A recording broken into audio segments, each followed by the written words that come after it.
Womanjika everyone, Womanjika meaning welcome.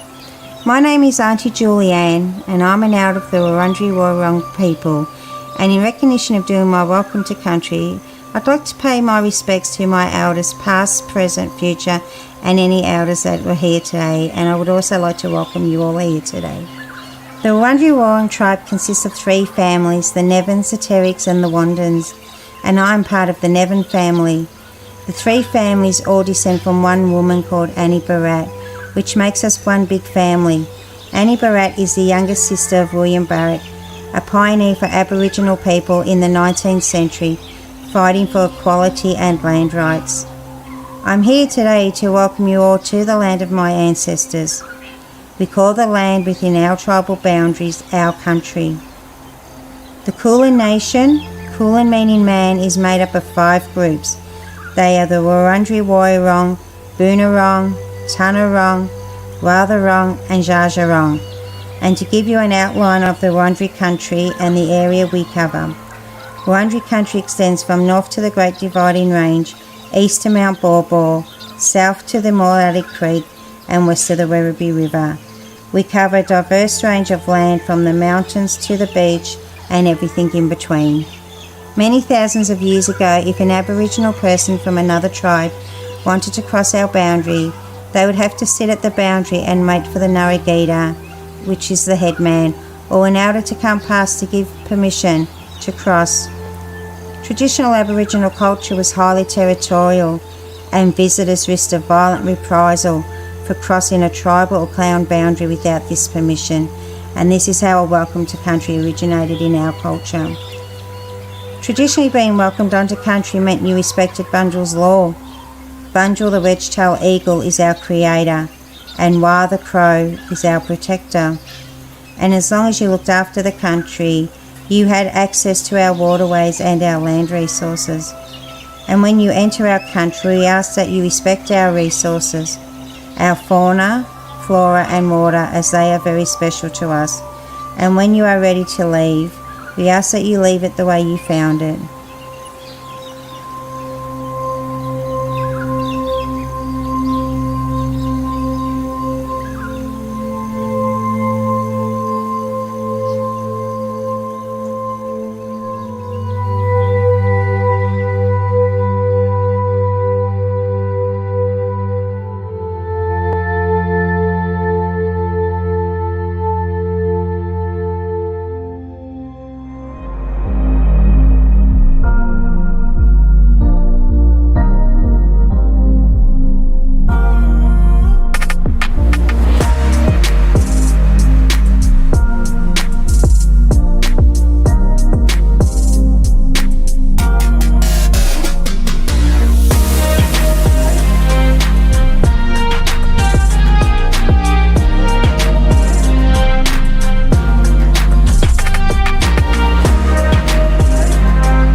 We have lots of council services that support our community.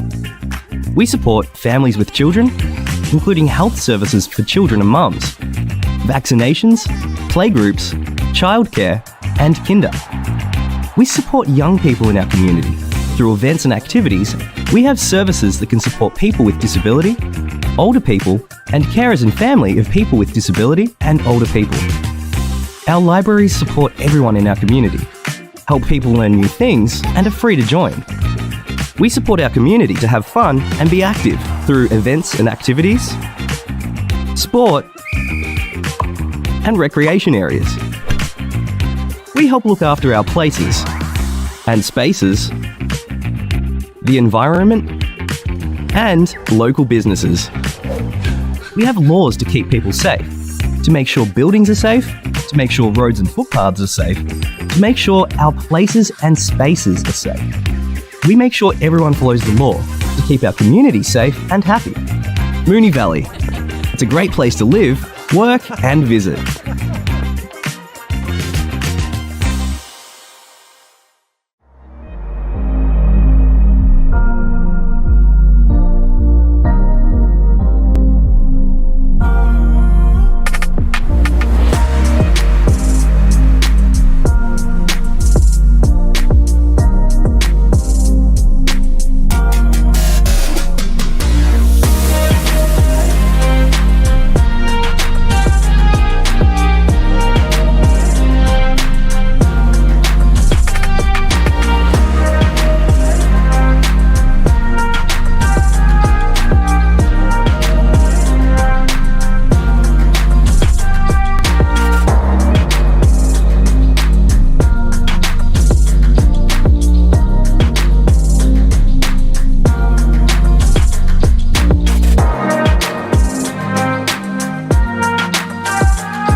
Welcome to the Council meeting.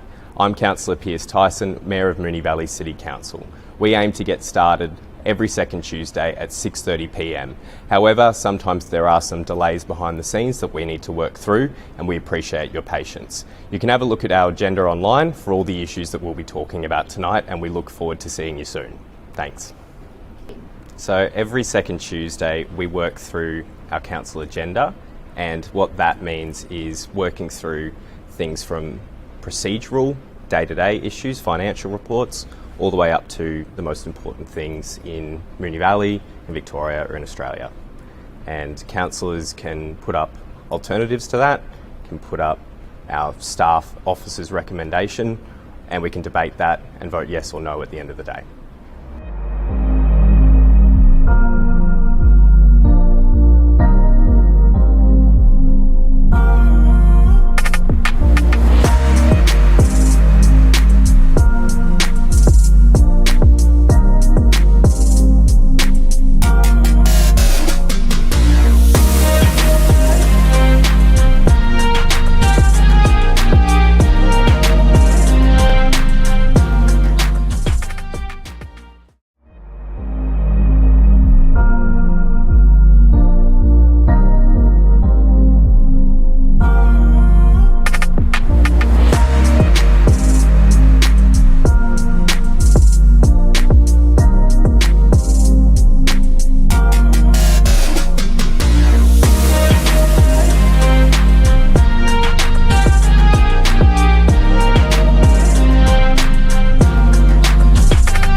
Welcome everyone to the Council meeting for the 22nd of August 2023, which I now declare open at 6:40pm.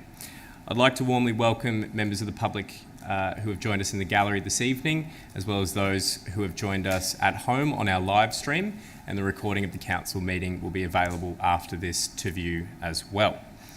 I also ask that mobile phones be switched to silent and members of the gallery to be aware that their presence may be recorded. A reminder as well that under Governance Rule 75.1, personal video and audio recording in the chamber of the meeting is not allowed. On behalf of Moonee Valley City Council, I respectfully acknowledge the traditional custodians of the land on which we meet, the Wurundjeri Woiwurrung people of the Kulin Nation, and pay respects to their spirits, ancestors, elders and community members. We also extend that respect to other Aboriginal and Torres Strait Islander people. Item 2 is apologies and leave of absence, and I welcome back Councillor Bedio from his leave of absence, and also note Councillor Nation joining us via Zoom this evening. I understand Councillor Sharp will be joining us shortly, and I have received a request for a leave of absence from Councillor Hodgson. So can I please have a mover and seconder that Council resolves to approve Councillor Hodgson's leave of absence from the 14th to 23rd of August 2023 inclusive. Moved Councillor Bedio, seconded Councillor Byrne. I'll put that to the vote. All those in favour? And that's carried unanimously. Item 3 is the confirmation of minutes, and councillors, can I have a mover and seconder once again that the minutes from the Council meeting held on Tuesday the 8th of August 2023 be confirmed. Moved Councillor Nation, seconded Councillor Byrne. I'll put that to the vote. All those in favour? And that's carried unanimously. Item 4 is declarations of conflict of interest. Does any councillor have a conflict of interest in any item on the agenda this evening? Councillor Nation. Thanks, Mayor. I've got a long-standing conflict of interest on item 9.1 for reasons previously disclosed to the CEO in writing. Thank you, Councillor Nation. Are there any others?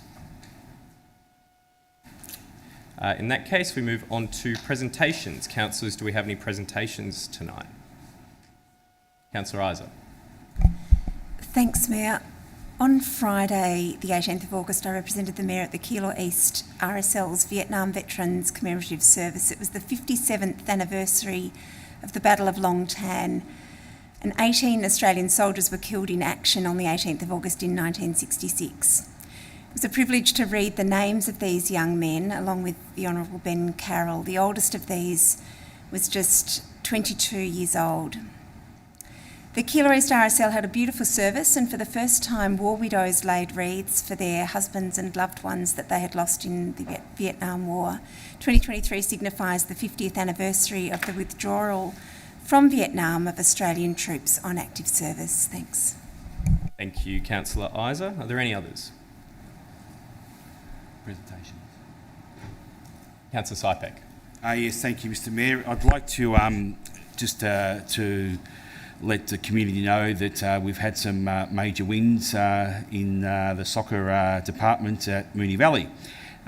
We have the Essendon Royals women's team that have been now promoted, and we've also had the Avondale Heights team, women's team, being promoted, and the men's Avondale Heights team won the premiership, and that is a big celebration for Moonee Valley.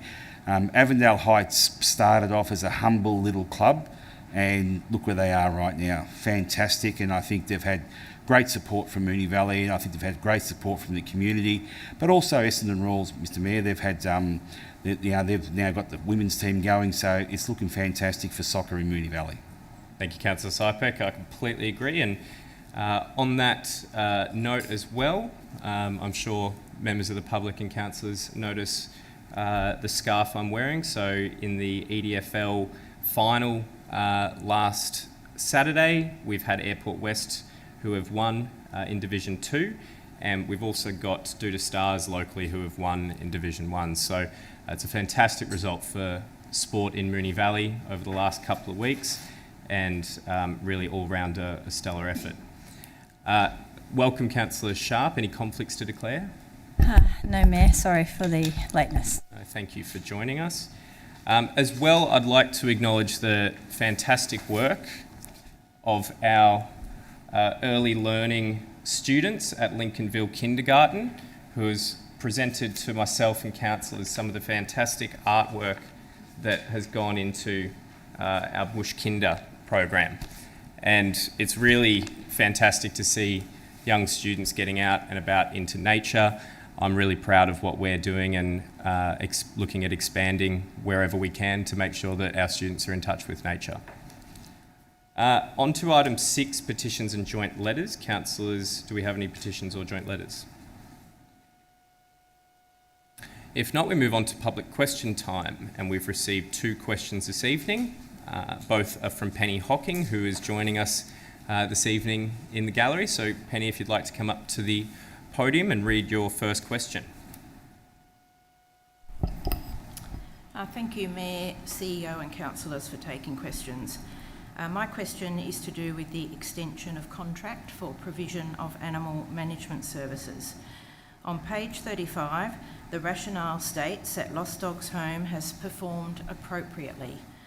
What requirements or key performance indicators does Lost Dogs Home have to meet to perform adequately?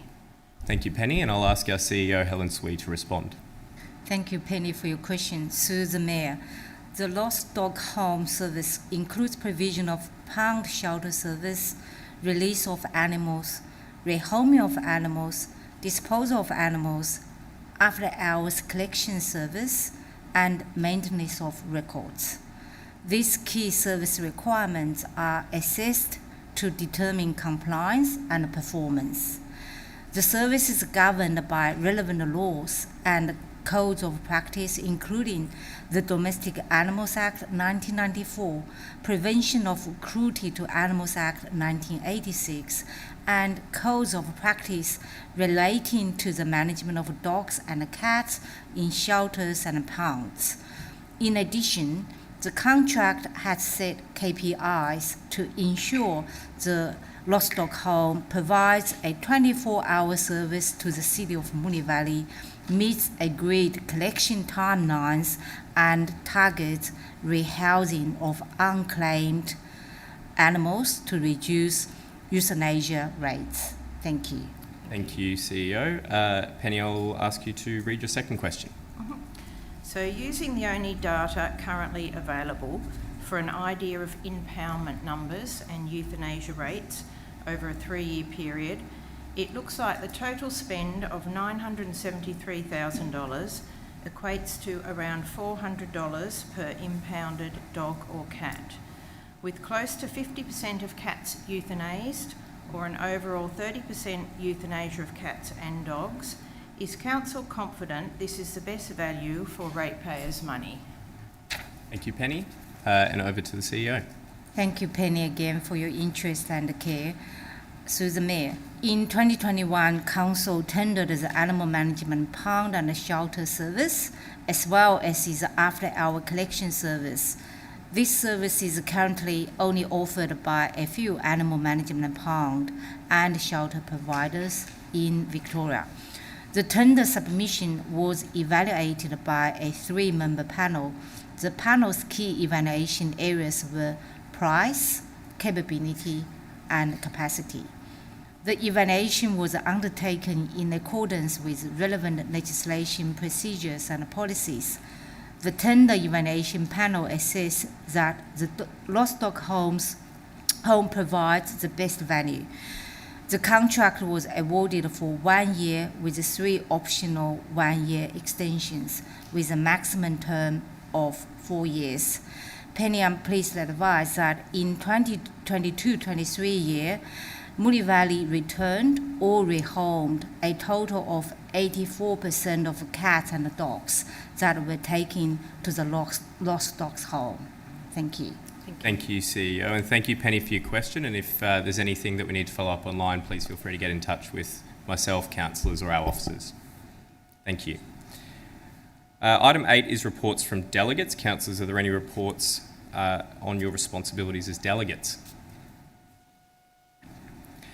If not, we move on to item 9, reports, and the first is item 9.1, Quinn Grove Precinct Master Plan Consultation Summary Report, and I note that Councillor Nation has declared a conflict and we'll wait till he's in the waiting room.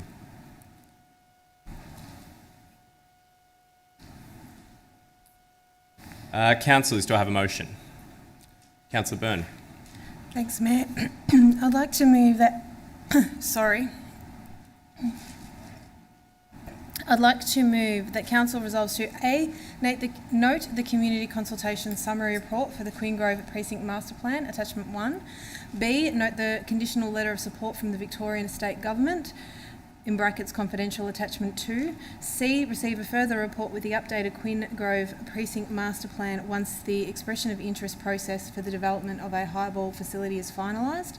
This report should provide an option that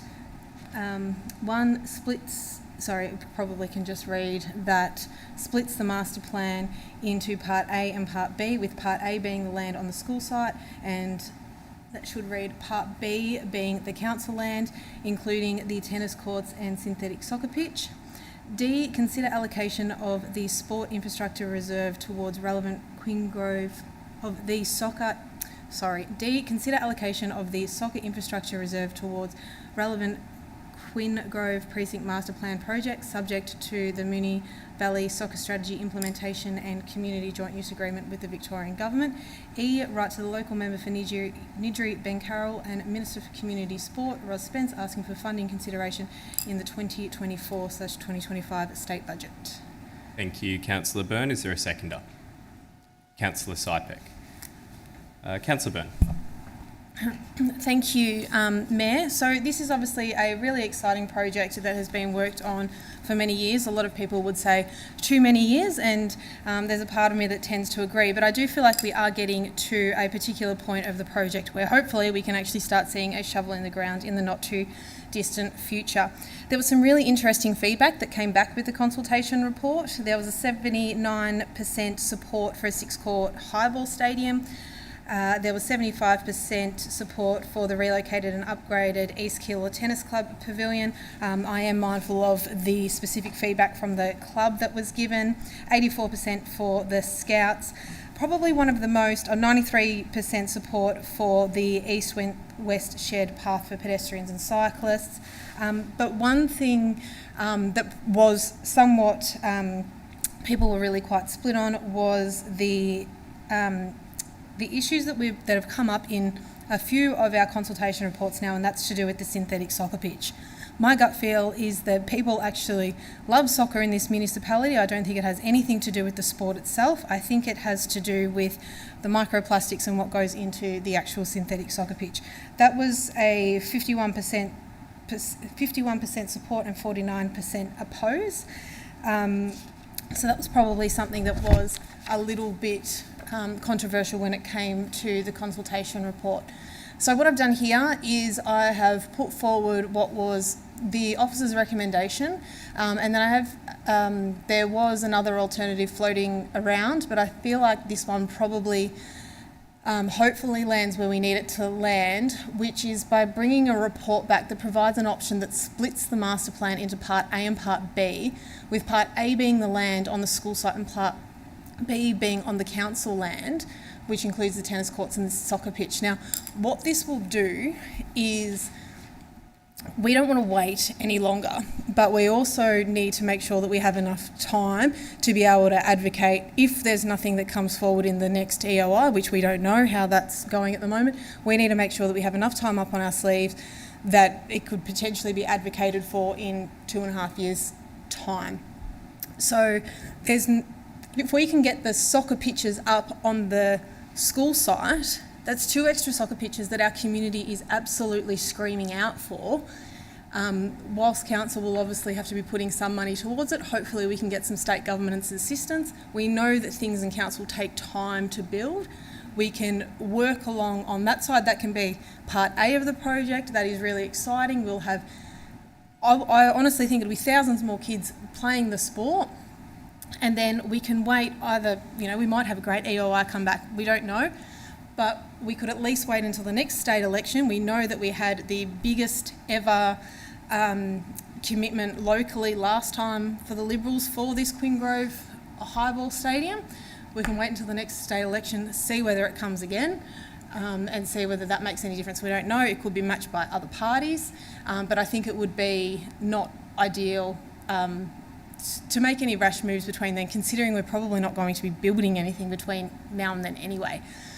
So hopefully this gets the balance of all of the competing interests that we have up at Queen Grove. As I said, we've got a really sporting municipality. At the end of the day, we just want kids and people to be able to play sport in a really lovely green atmosphere with active transport options and parking options, and hopefully people see fit to support this this motion. And the last little E was just like a please consider us for funding.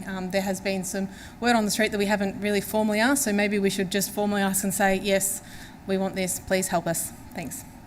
Thank you, Councillor Byrne. Councillor Sypek. Thank you, Mr Mayor. I've had to read this motion a few times just to make sure that I've got my head around this. What I like about this motion, it actually focuses. It focuses council, focuses the community, and it focuses the sporting infrastructure that we have in Moonee Valley. A few years back when the soccer strategy was bubbling at Moonee Valley, my whole idea was to use that wasteland on Rachel Road, which is the old football oval of the East Keilor College. It hasn't been used for years. I don't even see school children during the day playing on it. So to me, that was ideal for 2 soccer pitches. And I think now it's come to the pointy end of business here. And I think 2 soccer pitches there, plus also renewing the synthetic turf pitch that's already existing there, that will give us 3 extra pitches. That would be fantastic for the sport. And you know what, I'd be even writing to Mr Albanese and saying, hey, listen, how about you throw some of that $200 million our way so we can get these 3 soccer pitches. And we've got a proven track record here, Mr Mayor. Moonee Valley has a proven track record that works with the State Education Department. About 8-9 years ago, we approached Aberfeldy Primary School. And you know what we got there? We got 10 netball courts. Not only did we get 10 netball courts, we also got lights there. We got everything there. And that has just boosted netball in Moonee Valley. We can do the same here, Mr Mayor. We can do the same here. Focus, get it all done. We'll have 2 pitches under lights. It won't affect anyone, and it'll just increase the participation of soccer. And I think Albo might just come and actually open this himself. I reckon that would be fantastic. So, Mr Mayor, I would commend also for you to write a letter to our great chief and see what he says. Thank you, Councillor Sypek. Would any other councillor like to speak? Councillor Isa. Thanks, Mayor. I'd like to move an amendment, please, to point C. Yep. What's your amendment? I'd like to go from this report should provide an option that in colon and then remove the rest of that paragraph. Mm-hmm. And replace it with point 1, retains the existing synthetic pitch as part of the master plan.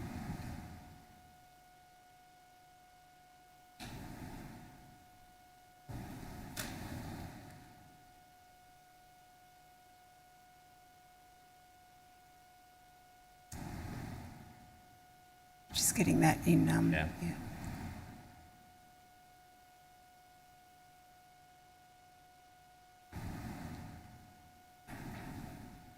Yep.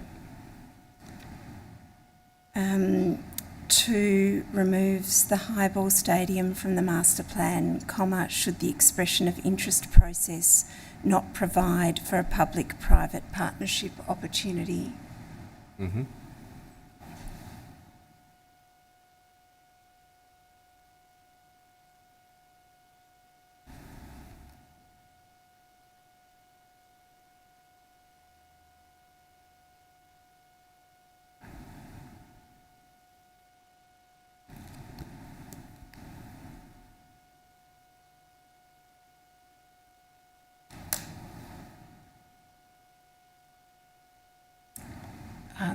Mayor, can you just give me 1 second?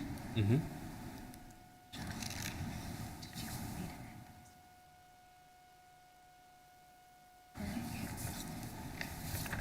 And point 3 changes pitches on the public school land from synthetic to turf, subject to the retention of the existing synthetic pitch in point 1. Mm-hmm.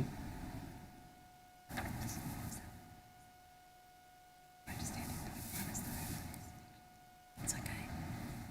And is the rest remain the same? Sorry, can I just see the rest again? Just scroll down a little bit, governance, sorry. Yep. Yeah, I'll leave the rest as the same. Thanks, Mayor. Thank you. Is there a seconder? Councillor Adams, yep.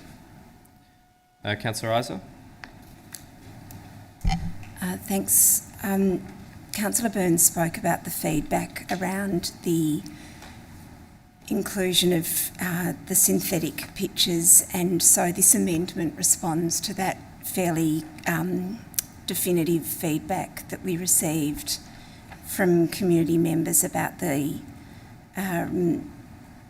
environmental effects of 3 synthetic turf pitches on the site. There is an existing synthetic pitch though, and in the master plan proposal this is proposed to be just moved onto the school land, but given that it's an existing synthetic pitch, I do think it's important for the soccer community to continue to be able to make use of that ground that they've been using, albeit in a state of disrepair from what I understand, for quite some time. I think it's very sensible of us at this point to flag to the basketball community that should there not be much of a pickup in the expression of interest process for a public-private partnership opportunity at Quinn Grove, that it's going to be very difficult for us to proceed with that, and we really need to follow up on some potentially some other opportunities where we might have better success of a public-private partnership. So I think it's important for us to be very clear and upfront with people about where our advocacy efforts and where our efforts as a council to try to make sure we can provide facilities for the basketball community, to really channel those into effective advocacy efforts. I think that's all I need to say. Thanks. Thank you, Councillor Isa. Councillor Adams? Thanks, Mayor. Happy to support the amendment. It does address a number of issues that we've been considering, including addressing the soccer pitch shortage, and this will obviously help to address the current issues that the code is facing. Soccer desperately needs a synthetic pitch, so this addresses that allowing for some heavy usage of on a synthetic pitch.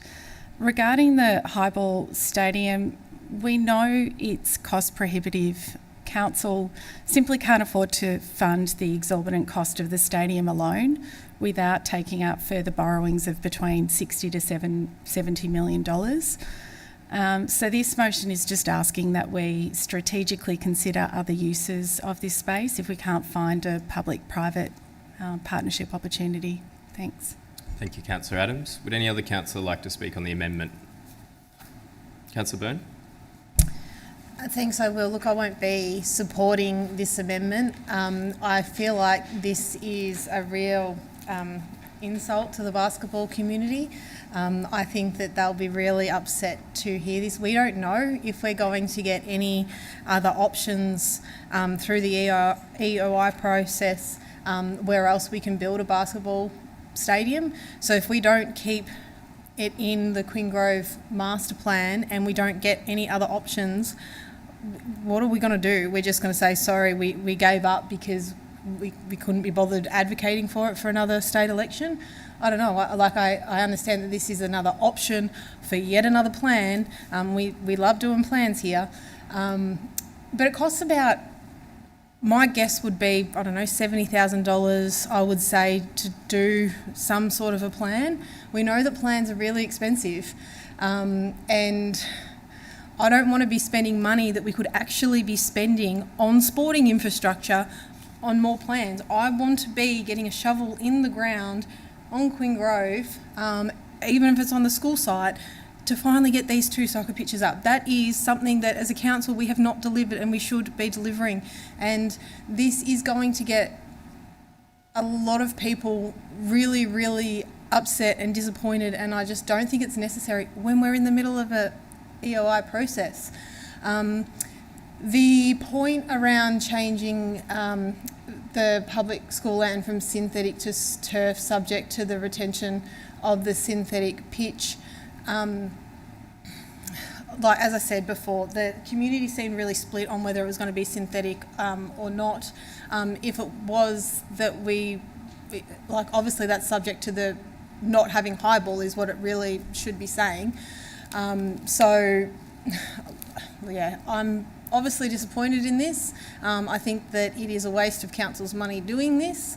That's just obviously my personal opinion, and I think that it's really unfair on probably everyone who's worked really hard in coming up with what is a great master plan. Our advocacy team worked incredibly hard to be able to get a really sizable commitment at the last state election, and people were so excited about it. It was just applauded by so many, and I think that with more time under our belt, we can get the same commitment again. We can get a bigger commitment again. We could get it from both parties. We don't know. That this is sort of just saying we don't know. I don't disagree with Councillor Adams saying we're going to really struggle to be able to fund it by ourselves, but we don't know what the economic climate, what's going to happen.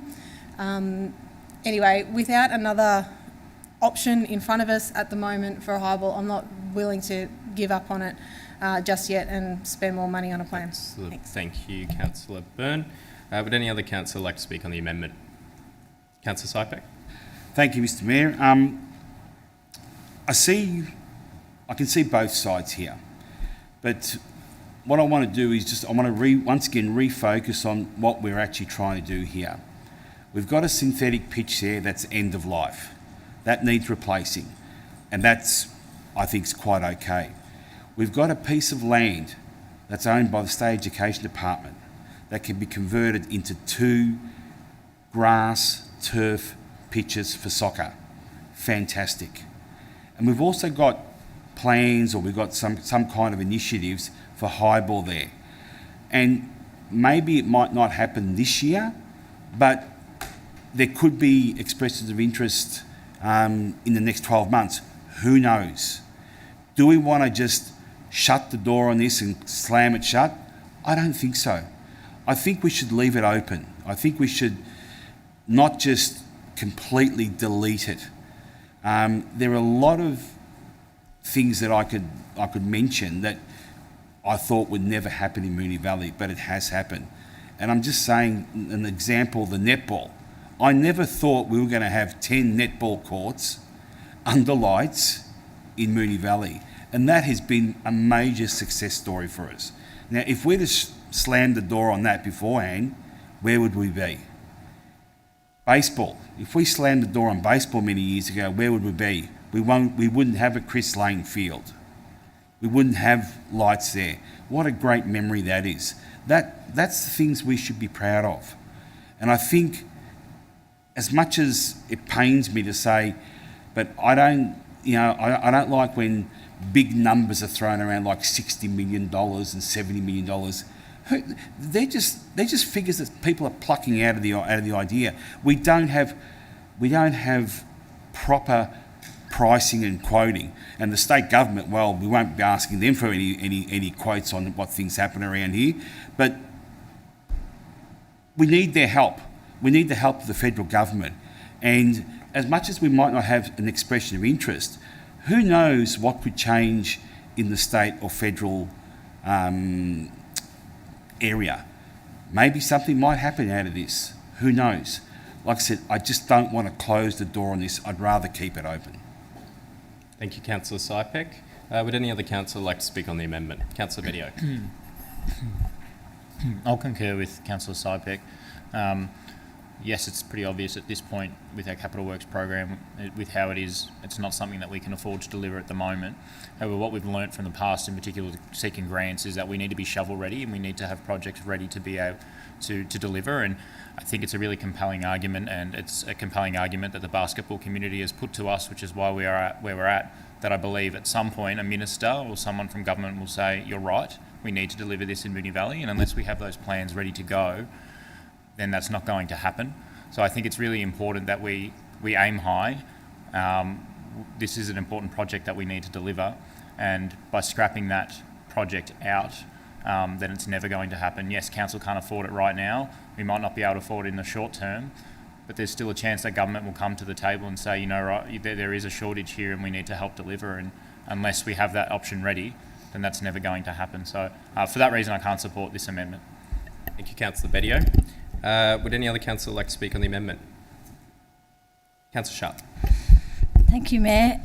So how I read C.2 is that if council does not receive an expression of interest from any party regarding the option of a highball stadium at Quinn Grove, then the highball stadium from the master plan will be removed.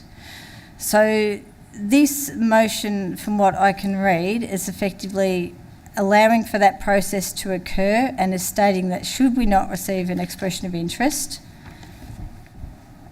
then we need to relook at the master plan, and in relooking at the master plan, the highball stadium will be removed. I can see the sense in that, namely because the highball stadium has been flagged at being costed between $80 to $90 million. And I'm not sure that any ratepayer is going to be accepting of council spending $80 to $90 million on a highball stadium, notwithstanding the fact that it is absolutely warranted in this municipality, but maybe Quinn Grove isn't the right spot for it. We might have got a commitment from in the last state election, but even if the commitment was 20 million, which I think it might have been last time, council would still potentially have to pay or cough up $70 million for a highball stadium with 6 courts. Now, in saying that, the $70 million is not just for the highball stadium, it's for the relocation of the soccer pitch which is existing. It's the relocation of the tennis courts which are existing. It's the relocation of the car park which is brand new that we'd have to be chopping up and relocating to another space. So the $90 odd million factors in the entire master plan to enable, which would effectively enable this whole precinct to be developed. I had a look at the community feedback in depth. There was quite a number of pages. I had a very detailed look at it over the weekend. There was a lot of residents actually stating that they weren't actually aware, they weren't letter dropped personally. And then I read in another paragraph that we only notified by a letter drop the abutting neighbours, which is, to my mind, completely inadequate, because a development of this size at Quinn Grove would be absolutely mammoth. There was talk about car parking being inadequate. The number of comments about car parking being inadequate now for just accommodating a leisure centre, let alone... Councillor Sharp, your time has Can expired. I please have a minute extension? 30 seconds? Whatever you think, Mayor? 45 seconds extension. 45 seconds. So thinking about the car parking with a stadium, a leisure centre, soccer pitches, tennis courts and all the rest of it, I think probably that, you know what? we've been sitting around this table for goddamn 5-6 years talking about the same thing, not making any goddamn difference because we can't make decisions on this council. So I'm happy to make a decision tonight and say that if we don't get an expression of interest in the East Keilor or the Queen Grove precinct, that maybe we need to really concentrate on looking elsewhere for the Highball Stadium to be built, because I don't know in the next 20 years how council is actually going to be able to pay up to $90 million for this to be built, considering the literature that went out around budget time about how we don't have any money for capital works. So you can't have one way and then not the other. Thank you. I'll ask Councillor Isa whether she would like a right of reply.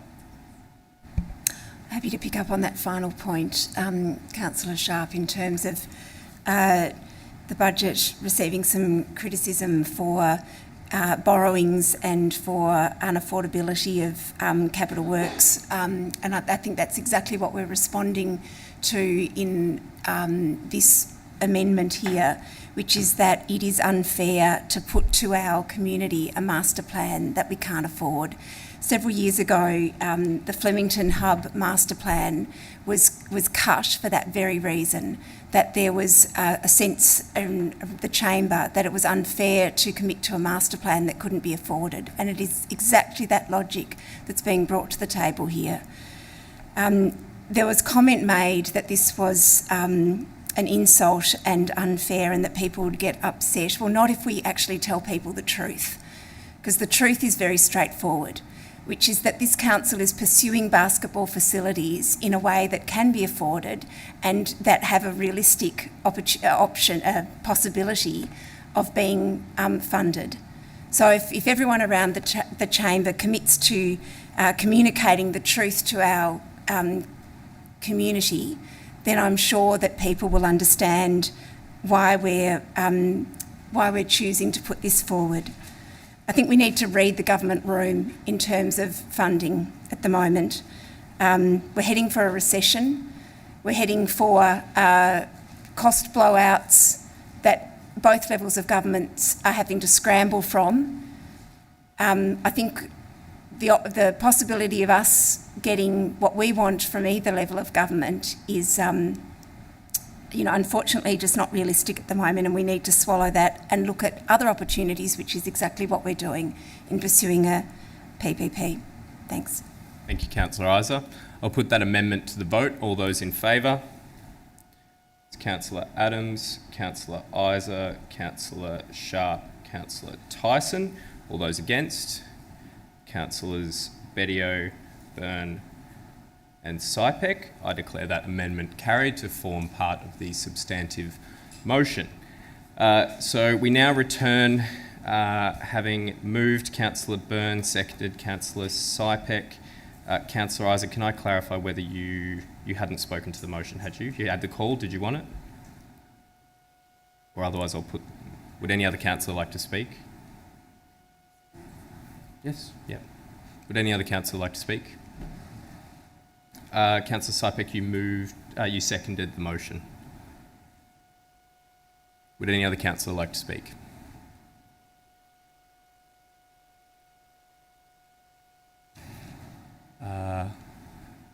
As there's been dissent on the amendment, I will ask the mover whether she would like right of reply. Yeah. Thanks. I obviously find this disappointing where this has landed. I think that we are missing out on a massive advocacy opportunity. I think that it makes us look very... One of the things that often gets said about Moonee Valley is that we head one direction, then we almost get there, and then we pull out and we change, and then whenever we try to speak to government departments, they're like, well, what do you actually really want? And I think this is a prime example of doing that. It can be really, really difficult. As I mentioned before, we are having a real issue with, obviously, the government funding and whatnot, but there is still money. Maybe we will get our fair share. Maybe there will be an allocation. I believe the highball's around the $40 million mark. The whole plan was around the $70 million mark. Obviously, costs change, but we would be spending money, hopefully, on the soccer pitches anyway. I think that if there had been any amendment to this, I probably would have actually preferred the amendment to say that we put lights on the soccer pitches. I think that would have been good, but that's not where we landed. But no, I definitely don't want to have. I'm happy to. Oh, and in what was said before, having the name about being, open and honest with the community. Don't worry, I've got no hesitations with being open and honest with the community in Queen Grove. I think that we have for a long time been fairly realistic with the community. So happy to sort of say how this vote goes. But I'm under Governance Rule 37, Mayor, I'd like to request this motion be withdrawn. Thank you. Withdrawing the motion. I'll have to seek governance advice. Councillor Byrne.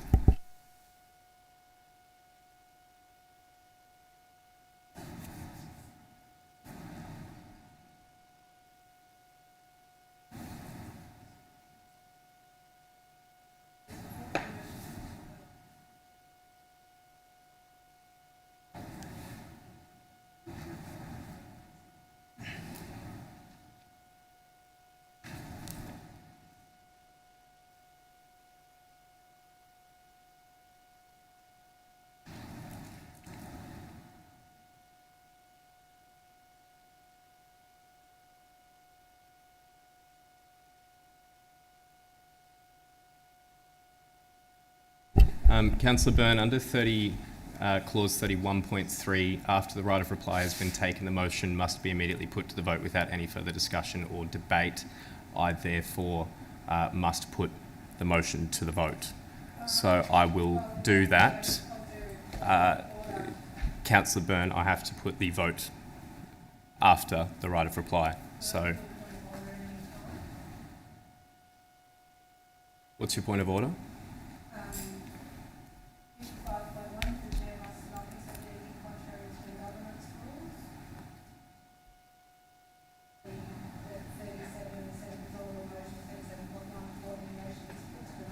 Sorry, can you repeat that? Is your microphone on, Councillor Byrne? No, it's not. 55.1, that the Chair must not accept anything contrary to the governance rules, with the governance rule being 37, withdrawal of motions. 37.1, before any motion is put to the vote, it may be withdrawn by the mover and seconder. So therefore,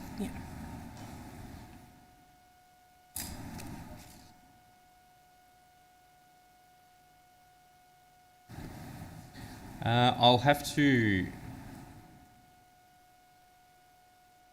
probably call a quick adjournment, 5-minute adjournment, just to consider your point of order. Thank you, Councillor Byrne. We'll return at 7:24 and we'll return at 7:29.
Welcome back. Having taken a quick adjournment regarding Councillor Byrne's point of order, that 37.1, before any motion is put to the vote, it may be withdrawn by the mover and seconder, which appears at first glance to be in conflict with clause 31.3 regarding right of reply, that after a right of reply, the motion must be put to the vote.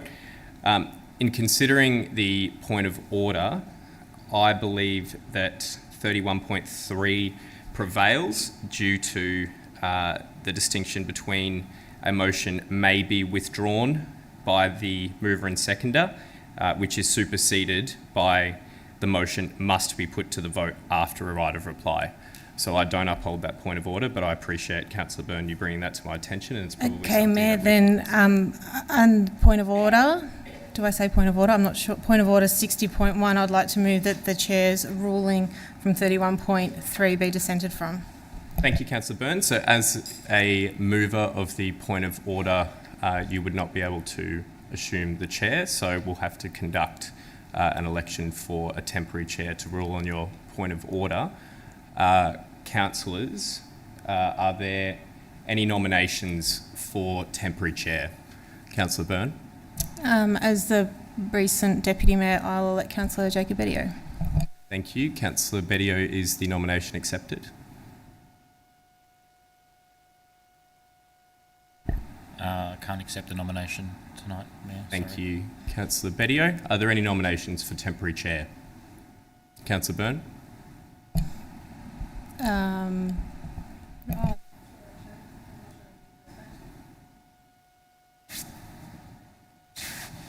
Councillor Byrne, I'll just, I've had the indication from comms to use your mic. Sorry. Are there any nominations? Otherwise, Councillor Isa. I'd like to nominate Councillor Sharp. Councillor Sharp, is the nomination accepted for temporary chair? Thank you. Is there a seconder for temporary chair? Councillor Adams.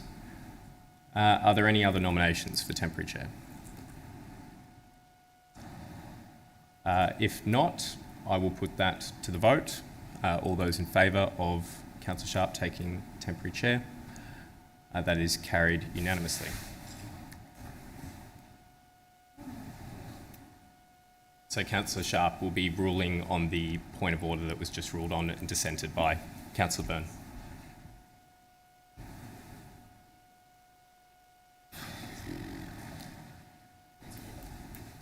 Thank you.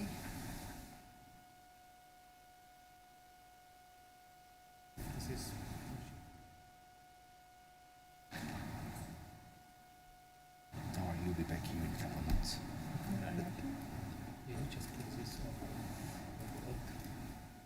Welcome to the... Sorry, okay, thank you, councillors. So I must put the motion in the following form, that the chair's ruling be dissented from. So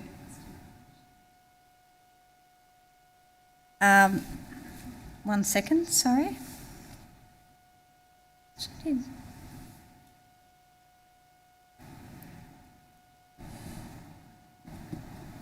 Okay, sorry, thank you. I've missed a step there, sorry. The Deputy, so could I ask Councillor Byrne please to state the reasons for their dissent of the Chair? And the Chair may then reply. Sure. So obviously this comes down to 37.1 and 31.3. 31.3 reads, after the right of reply has been taken, the motion must immediately be put to vote without any further discussion or debate. It wasn't after my right of reply, it was during the right of reply, so I don't necessarily think that that stands up anyway. And that also 37.1 very clearly says that before any motion is put to the vote, it may be withdrawn by the mover or seconder. Now, the Mayor had not said that it had been put to the vote. There was no mention of that whatsoever. So therefore, that definitely stands. Obviously the word may is put in there because it's very rarely used, but I actually don't understand why this was such a complicated thing. It had not been put to the vote, and so as the mover of the motion, I have every right to be able to withdraw it. And there's nothing in the governance procedures to say that one overrides the other. Thank you, Councillor Byrne. Mayor Tyson, would you like a right of reply? Thank you, Temporary Chair. As I explained before, the key distinction in the governance rules, which I conferred with governance, was around must or may. May is clearly weaker language than must. Must prevails. I think it was quite clear that Councillor Byrne had finished speaking. I believe that this does set some precedent as well if this isn't ruled on as originally ruled on, in that essentially every motion that is moved will be withdrawn when it gets to the right of reply stage. Now, I believe, potentially did not have to provide a right of reply to Councillor Byrne when I did, as the mover of the motion. I gave her a right of reply out of courtesy, having moved the original motion, that she could explain that she would not support the motion that was moved, as an example. But I think the key distinction here is between must and may. It was clear that Councillor Byrne had finished speaking, and must in that language prevails. Thank you, Mayor Tyson. As both councillors have stated their reasons, I shall now put that motion to the vote in the following form: that the Chair's ruling be dissented from. Before I do that, I'm just going to check governance advice, please.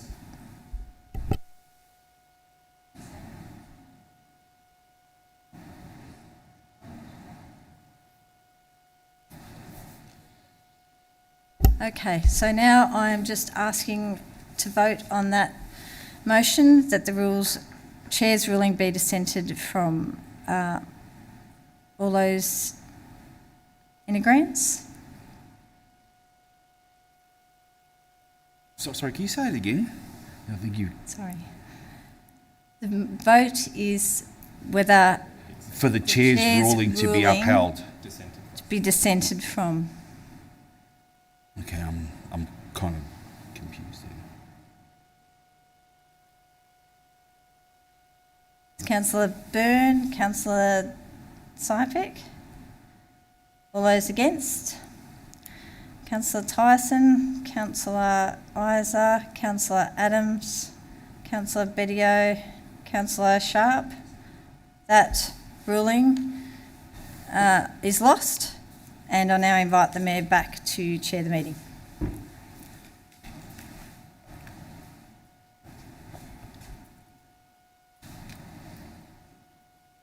Thank you, Councillor Sharp. I'll put that to the vote. All those in favour? The motion. I'll put the motion to the vote. All those in favour? Councillor Adams, Councillor Isa, Councillor Sharp, Sypek and Tice. Oh, no.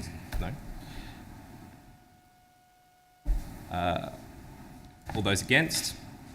Councillor Bedio, Byrne and Sypek. I declare that motion carried. Cheers. We now move on to item 9.2, endorsement of the community grants policy. Councillors, do I have a motion? Councillor Isa. Mayor, I'd like to move an alternative motion that reads that Council resolves to endorse the community grants policy, attachment 1, with the amendments made to the policy as follows. A, any suggested changes required to the funding priorities arising from review processes are to be endorsed by Council. Okay, Councillor Nation. Oh, thank you, Councillor Isa. We'll ask Councillor Nation to rejoin us. Yes.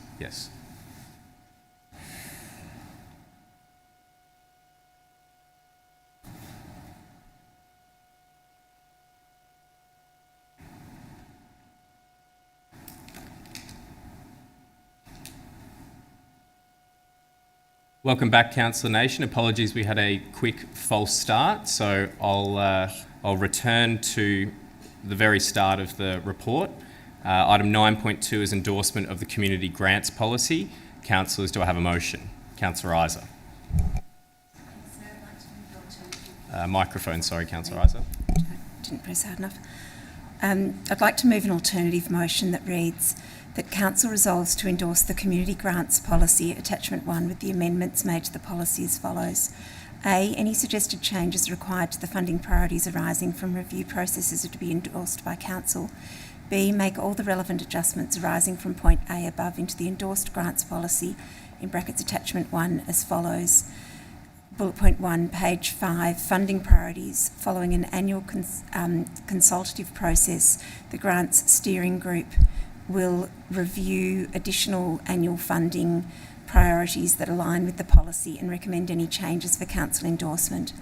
Page 7, councillors set strategic direction and endorse relevant policy documents, including funding streams and funding priorities related to the annual community grants program. Endorse funding recommendations provided by the Grants Advisory Committee. And third bullet point, page 7, Grants Steering Group. Review the outcomes from the annual funding priority consultation and recommend to Council any additional funding priorities to apply to relevant program streams annually. Point C, replace the words funding priorities in the table on pages 4 and 5 with the words funding objectives, and relevant priorities. And D, allow minor editing in brackets non-material and close brackets and typographical changes to the community grants policy in brackets attachment 1 during its life as required. Thank you, Councillor Isa. Is there a seconder? Councillor Adams. Councillor Isa, would you like to speak to the motion? Thanks, Mayor, and I apologise for the quality of my speaking voice this evening. The community grants policy has been out for consultation, and really thank members of the community who've engaged in the feedback, and members of staff and councillors who've contributed to the feedback to make sure we get this grants policy right.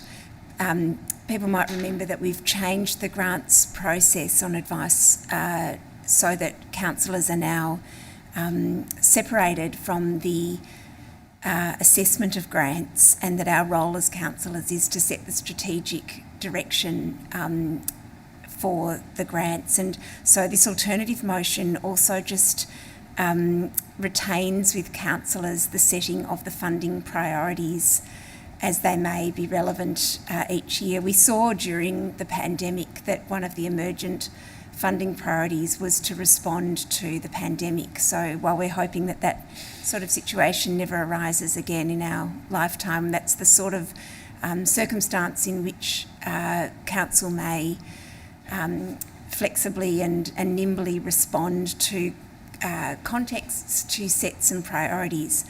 I know also that and I think officers have been aware of this as well, that one of the things that we've been I guess a bit concerned about is that each of the most recent rounds, we haven't fully exhausted the funds that we've had available, and we really want to be able to give to community groups and individuals the money that is available for the grants. So we want to be able to encourage the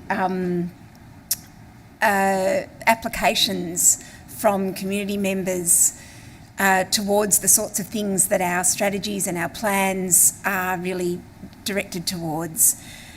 And it may be through the funding priorities that we're able to give some ideas to community members, or encourage people to really put applications towards things that we're trying to achieve as a council. One of the things that I was really pleased to also see in this redrafted policy is an emphasis on providing support for applicants, and I think that's something that, again, around the chamber we repeatedly refer to this, that it saddens us when we see an application with a really good idea that for whatever reason we haven't been able to fund it, maybe because some particular criterion hasn't been met, or just the idea needed some tweaking, or some inexperience from the applicant has meant that it hasn't quite got across the line. And in this policy, there's a real emphasis on asking officers to guide people through the process, which can be a little bit complicated for people, particularly with English as a second language, or with where IT skills might be needed. So we're really hoping that this policy gives officers that encouragement to work with applicants to help get applications across the line, particularly where they have original ideas that would really benefit our community. Thanks. Thank you, Councillor Isa. Councillor Adams. Thanks, Mayor. I've got not much more to add. Councillor Isa's summarised that really well, and I'm also really pleased to see simpler processes in place with supports available for those that are disadvantaged when it comes to filling out these type of applications. So really happy with this. Thank you. Thank you. Would any other councillor like to speak? If not, I'll put that to the vote. All those in favour? It's carried unanimously. Move on to item 9.3, place naming proposal, renaming of the northern sections of the Avenue and Newman Street, Niddrie. Councillors, do I have a motion? Councillors, do I have a motion?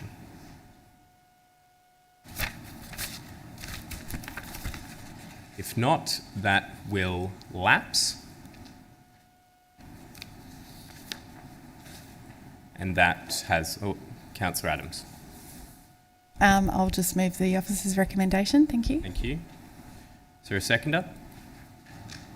Councillor Bedio. Councillor Adams. I won't speak to the motion. Thank you. Thank you. Councillor Bedio. Nothing to add. Thanks, Mayor. Thank you. Would any councillor like to speak? Councillor Byrne. Thanks, Mayor. I won't be supporting this motion tonight, and I'll foreshadow an alternative shall it be lost. So my biggest beef, I suppose, with this was back in March this year. I believe it was Councillor Nation, but I could be wrong, moved a motion that said, should council be required to act on a request by emergency services to rename the Avenue and Newman Street, Niddrie, between Keilor Road and Hotham Road, that council commences the process by initially calling for renaming recommendations from the broader Moonee Valley community prior to an initial report coming back to council. On further reading this, Council's Legal and Governance Department received correspondence from Emergency Services in May 2023 advising that they would appreciate that these streets are renamed. Now, I think there's a big difference between us being required to do something and whether it would be appreciated us doing something. Now, it went out for consultation, and to an extent I was okay with that part of it, because maybe the residents were happy with it. Maybe they were over things being labelled A to F.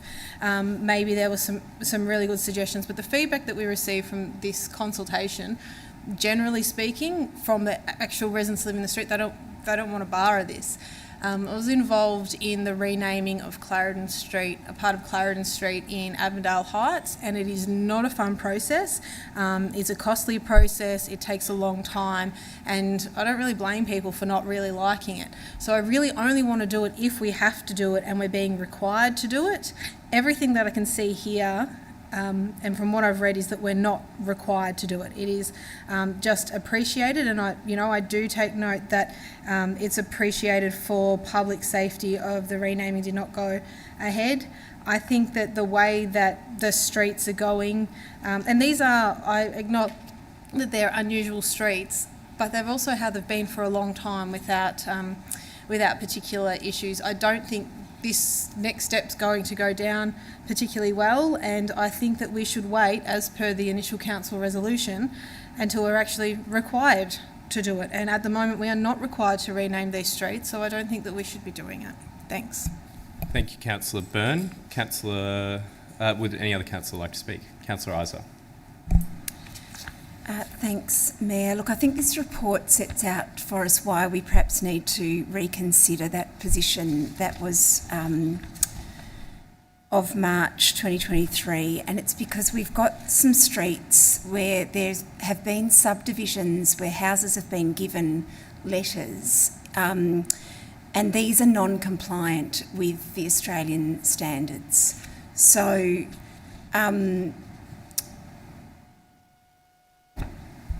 Please continue, Councillor Isa. Apologies.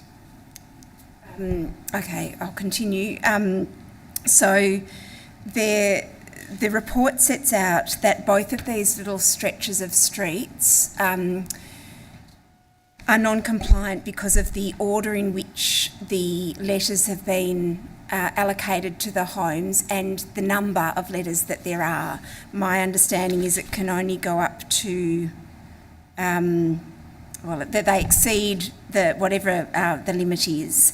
So I think that the advice that officers have given us is sound advice, and while the position in March may have been that we wished for the direction to come from emergency services, our officers have explained to us clearly why we should pursue the renaming. Now, one of the things that interested me was that how engaged people were in putting forward suggestions, and there were a whole range of really interesting options that people put forward. People would understand that there are rules around naming, and it did require our officers to go through and see whether there were any names put forward that complied with the particular rules.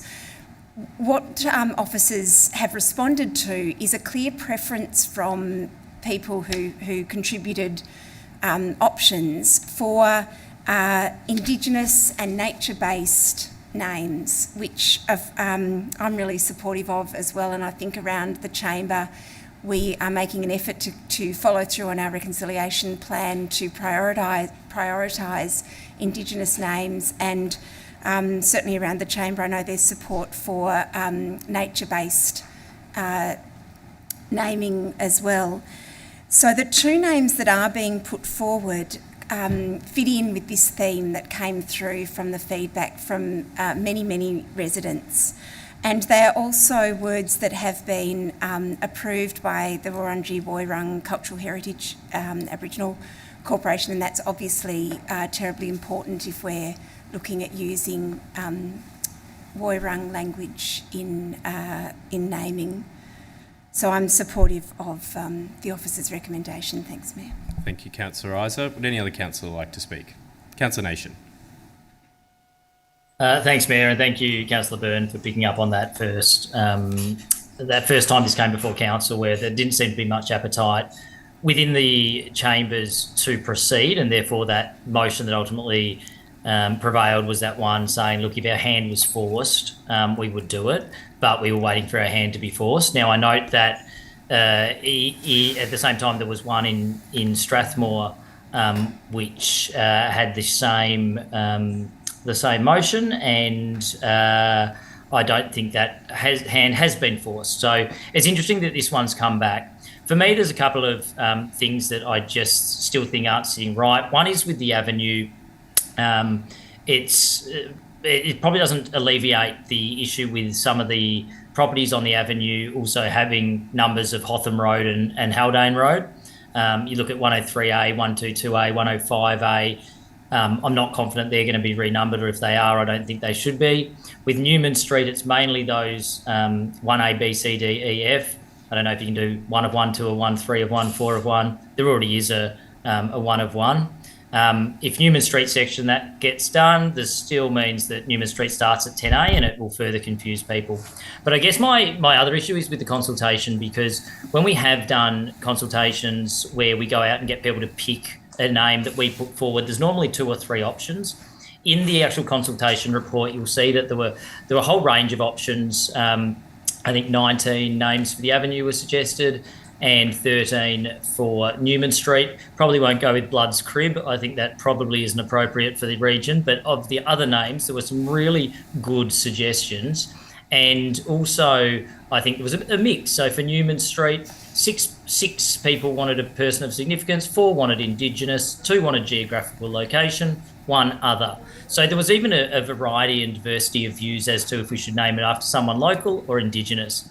My preference would be that if our hand is forced and we're required to do this, then at least we go back and say, hey, community, thanks for the 32 options across the 2 streets. Here's 6, pick 1, which do you like, and proceed from there. I'm just a little bit unsure that consultation where we get 32 or so suggestions and officers just pick 1 and go for it, 1 for each of the streets, that is, just 1 option for each of the streets, as good as they may be and as much as I actually do like them, I think that's probably not really the consultative process that we really want to follow in this regard. So with all that considered, Mayor, I can't support the motion as it is. Maybe I'd support a deferral or some work to be sent away and actually put to the community a few more options for each street. But as the motion stands before us, the officer's recommendation, I won't be supporting. Thanks, Mayor. Thank you, Councillor Nation. Would any other councillor like to speak?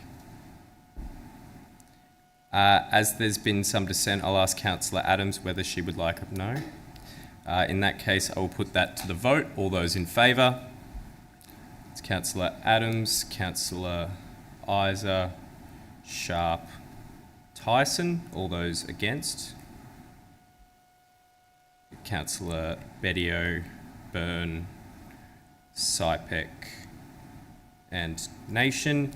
On the casting vote of the Mayor, I declare that motion carried. We now move on to item 9.4, award contract for the reconstruction of Strathnava and Lebanon Reserve sports fields, parentheses, negotiation number 1010. Councillors, do I have a motion? Councillor Sypek. Oh, sorry, no, Councillor. Councillor Sharp. Sorry, Councillor Sharp, what's your motion? Sorry, move the officer's recommendation. Thank you. And a seconder? Councillor Sypek. Councillor Sharp, would you like to speak to the motion? Thank you, Mayor. Last year we had to defer, or we did defer Lebanon Reserve in the budget process, but then we didn't get any tender as last year for Strathnava Reserve, hence we have endorsed both sport field upgrades to be done within this budget, and this recommendation basically is awarding the contracts to get those jobs done. They're certainly big jobs that have been long overdue for both clubs at Strathnava and Lebanon Reserve. So I know that both clubs are certainly chomping at the bit to get their sports grounds updated, because there's a lot of issues with drainage and the like currently. So I look forward to getting that done, and I'm very glad to see the tenders here. So that means that we're about to start. So it's good. Thank you. Thank you, Councillor Sharp. Councillor Sypek. Thank you, Mr Mayor. It's good to see that we're going to be doing 2 grounds of 2 different codes. It shows that we as Moonee Valley are supporting both codes, which is soccer or football as we call it, and then Aussie rules as well. As Councillor Sharp said, this has been a long time coming for Strathnava, but it's now fantastic to see, and I think we're fortunate enough and great enough that our officers will be able to do 2 pitches at the same time, and that just shows that our officers can do a great job, and I look forward to seeing both the ribbon cutting on both of them in the very near future. Thank you, Councillor Sypek. Would any other councillor like to speak? Councillor Byrne. This is obviously very exciting that this is occurring. I think my only disappointment with this is that it's not Doyle Street as well. I would have really liked to have been seeing Doyle Street be done this budget, and it was something that was pushed for quite hard. Unfortunately, having so many grounds offline would have made allocations nearing on impossible to be able to get everyone or as many people to be able to play at the one time. But it is hopefully coming up in the future, and something that we we'll obviously continue to push for. There's no doubt the Doyle Street pitch is not up to standard, and we need to get it up to standard. So it definitely hasn't been forgotten about, and yes, in the back of my mind. Thanks. Thank you, Councillor Byrne. Would any other councillor like to speak? Councillor Nation, apologies. Thanks, Mayor. Look, I'm pleased to see these projects move forward, and I just think we should note that obviously the conditions of the market and the industry maybe 12, 18 months ago when these projects were first proposed and we couldn't find a tenderer, that maybe there are some changes now, particularly with companies taking on more work and more projects. So I'm really glad to see that in the first instance these didn't drop off the radar.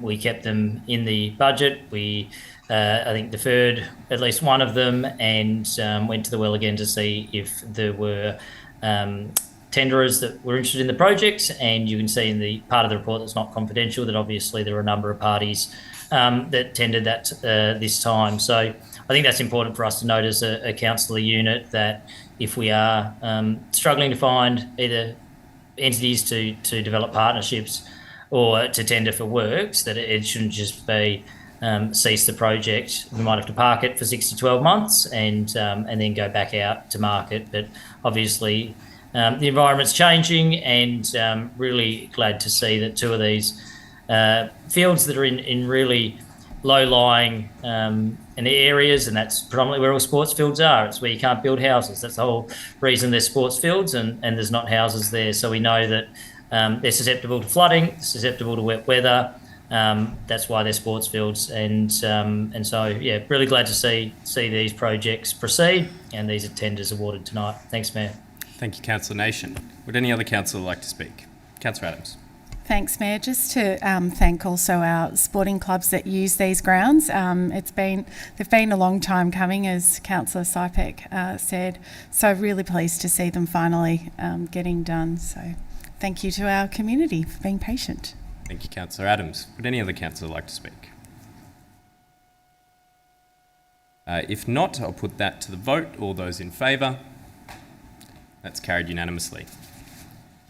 Item 9.5 is extension of contract number 203028, provision of animal management services. Councillors, do I have a motion?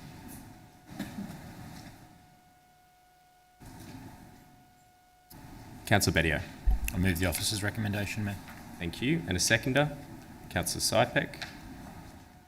Councillor Bedio, would you like to speak to the motion? Nothing to add tonight, Mayor. Thank you. Councillor Sypek. I look forward to this coming to fruition, and I have full faith in our officers to deliver it. Thank you, Mr. Mayor. Thank you, Councillor Sypek. Would any other councillor like to speak? Councillor Isa. Thanks, Mayor. Look, I just want to thank the resident who asked me some questions this evening, Ms Hocking, who has taken an active interest in making sure that council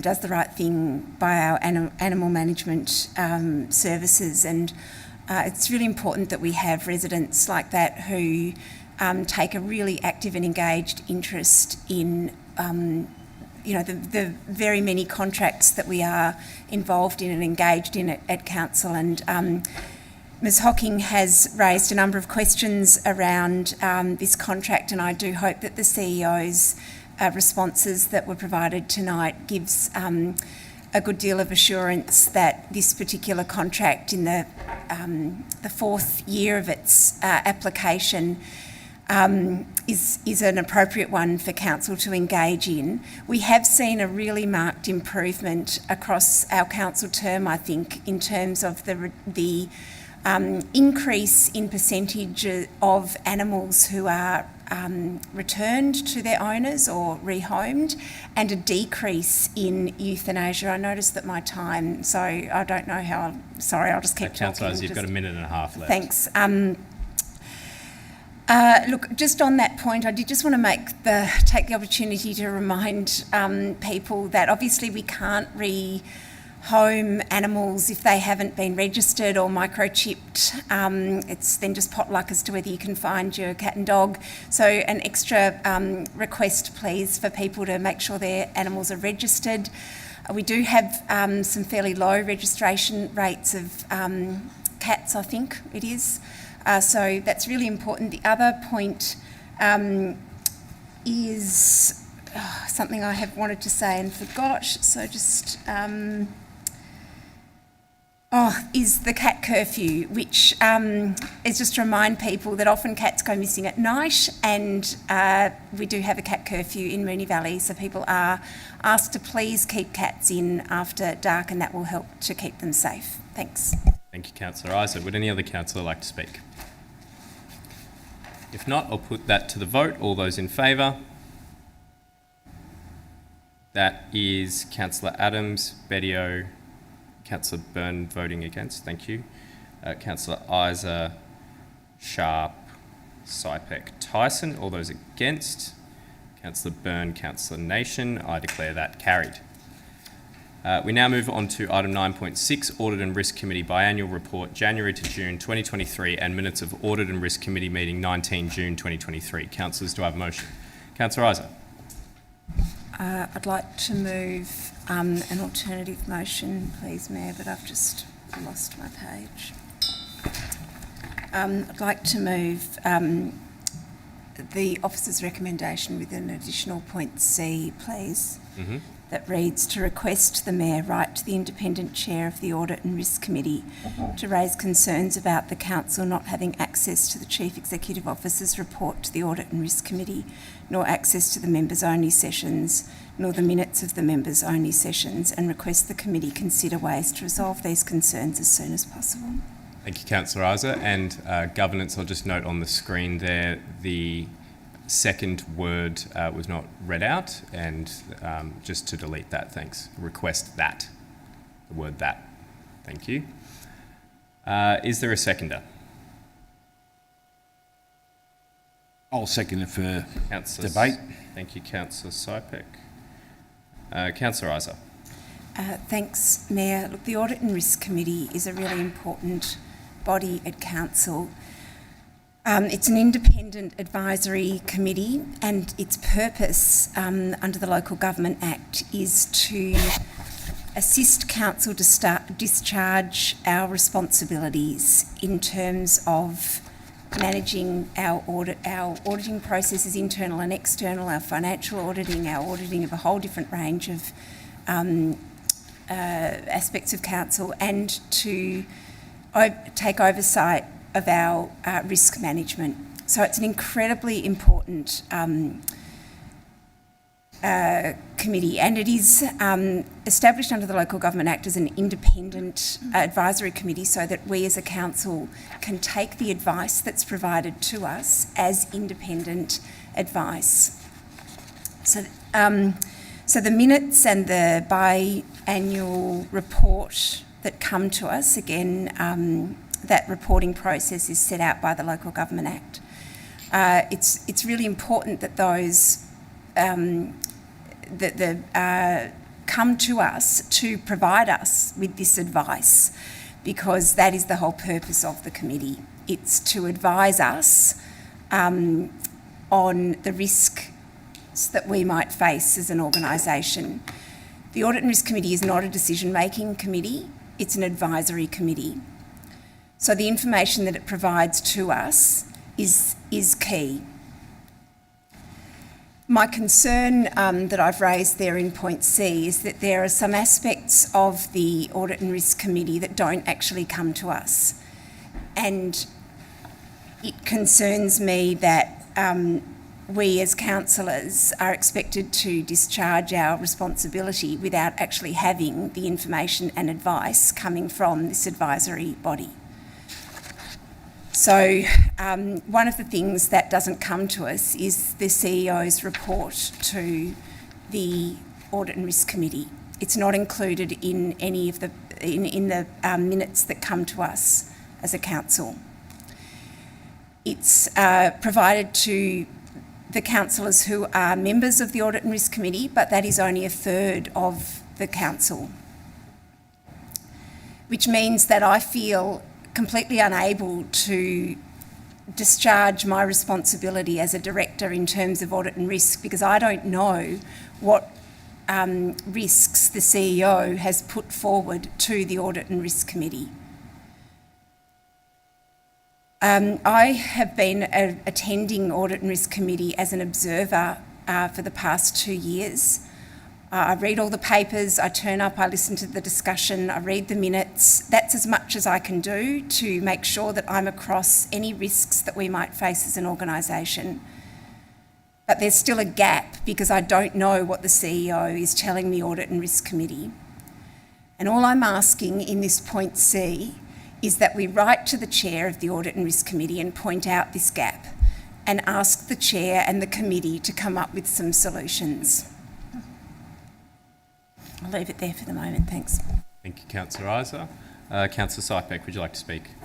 Thank you, Mr Mayor. I second this motion for debate because I just wanted to get an understanding of what my colleagues and what their comments are about this before I make a decision on this, so I look forward to the debate. Thank you, Councillor Sypek. Would any other councillor like to speak? Councillor Adams. Thanks, Mayor. Happy to support this motion, noting and just making it clear as well that the Audit and Risk Committee is an independent committee established in accordance with the Local Government Act 2020. Section 53, paragraph 3B of Part 2, Division 8 states that the committee must consist of a majority of members who are not councillors of the council. The very function of this committee is to maintain the independence and integrity of the independent committee. In line with the Local Government Act 2020, the Audit and Risk Committee Charter has which was reviewed by Council and approved on the 12th of October 2021, states that in Section 6 that majority of members are not councillors. And in Section 8 of the Charter it states that at least one members-only session will be held to the formal committee meeting agenda to provide committee members an opportunity to discuss matters and or to seek a specific response from either the CEO or council's auditors on a particular matter. It's an interesting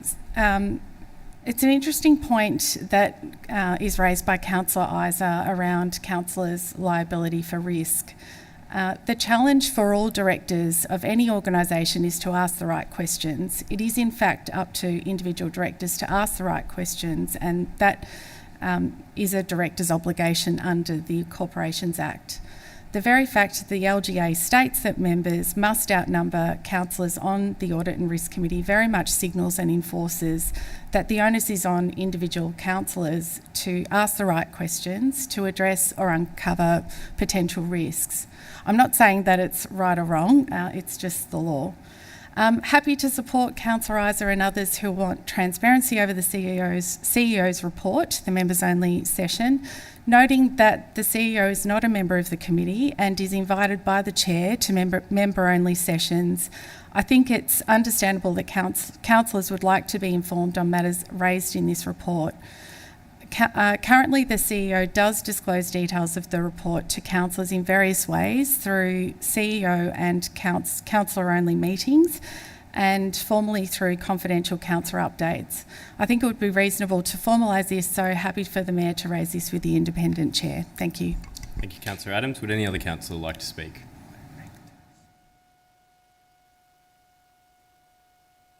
I will put that to the vote. All those in favour?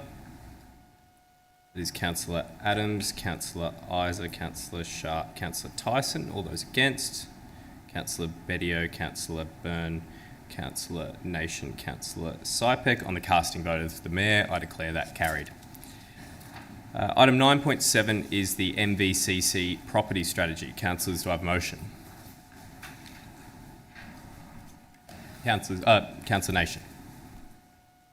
Thanks, Mayor. Happy to move a motion in the form of the officer's recommendation. Thank you. And a seconder, Councillor Adams. Councillor Nation.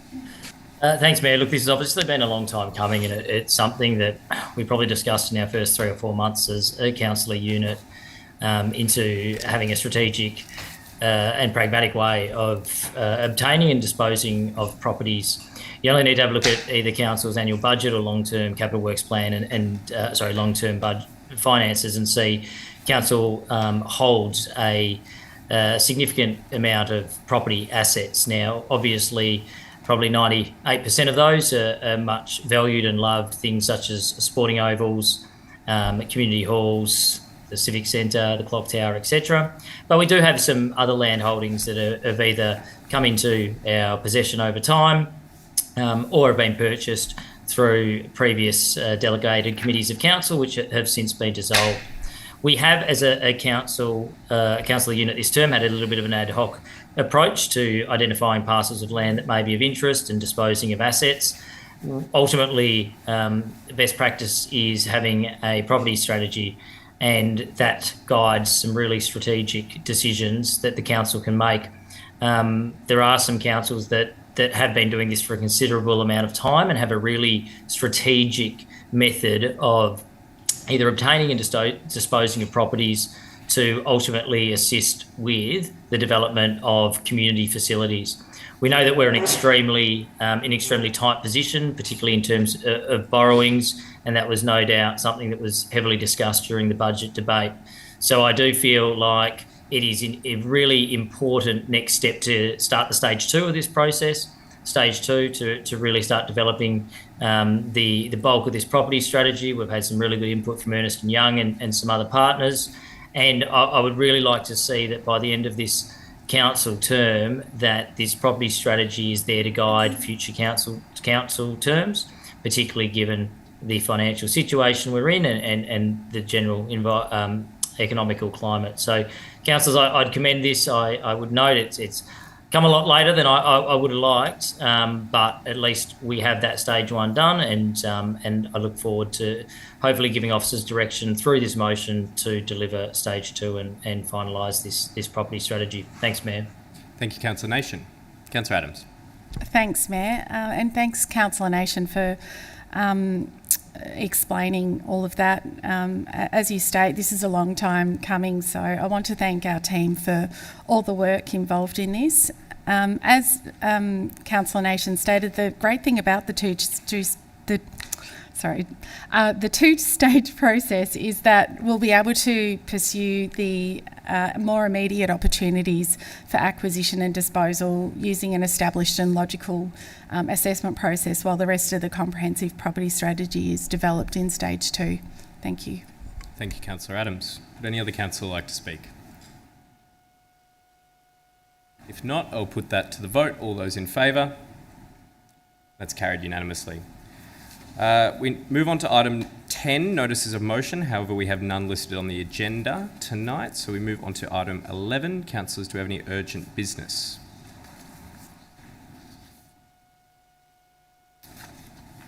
If not, we move into item 12, confidential reports, and we have one listed on the agenda this evening. Councillors, I need a mover and seconder that Council resolves to close the meeting to the public pursuant to section 66(2) of the Local Government Act 2020 to discuss item 12.1 rates related matter as it is considered confidential under the terms of section 3(1). A, council business information being information that would prejudice the council's position in commercial negotiations if prematurely released. E, legal privileged information being information to which legal professional privilege or client legal privilege applies, as it contains confidential legal advice pertaining to council business. Moved, Councillor Sypek. Seconded, Councillor Nation. I'll put that to the vote. All those in favour? And that's carried unanimously. So we now reach the point in the evening where we'll say goodnight to our members of the public in the gallery and those watching at home. Close the meeting to the public at 8:20. Thanks for joining us, and we'll see you next time.